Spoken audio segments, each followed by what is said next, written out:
Você já viu um ventilador de micro-ondas?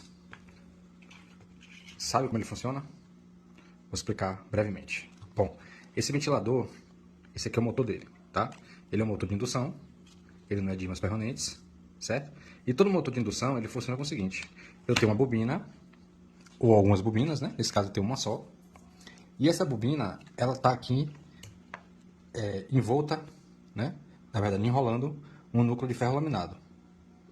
Ok? E aí o que acontece? Quando a corrente elétrica passa por essa bobina, aqui nesse caso aqui é 110 volts, ela gera um campo magnético que vai fazer o rotor gerar. Geralmente esse rotor é feito com alumínio numa construção radial, tá? Então, o alumínio, o cobre tem essa propriedade de quando você induz um campo magnético nele, ele se magnetiza por um período curto de tempo. E aí, o campo magnético dele se opõe ao campo magnético da fonte e ele consegue se movimentar.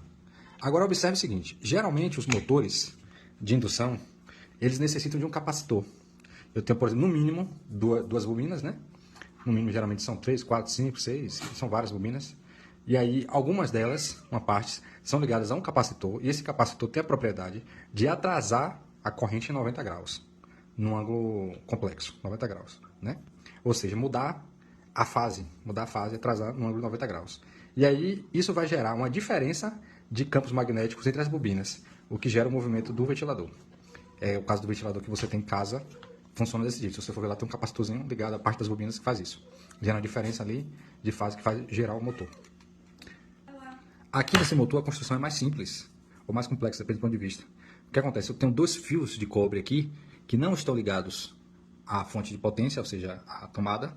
E esses fios de cobre, em posições opostas, vão causar uma diferença de fase aqui, vão causar ele vai se magnetizar, e observe que ele é enrolado em volta do núcleo de ferrite também, tá? Então, essa posição aqui gera uma diferença, né, de fase, que permite com que o motor ele gire quando a onda sinoidal entra aqui. E esse motor, vou ligar aqui, e ele vai se zerar.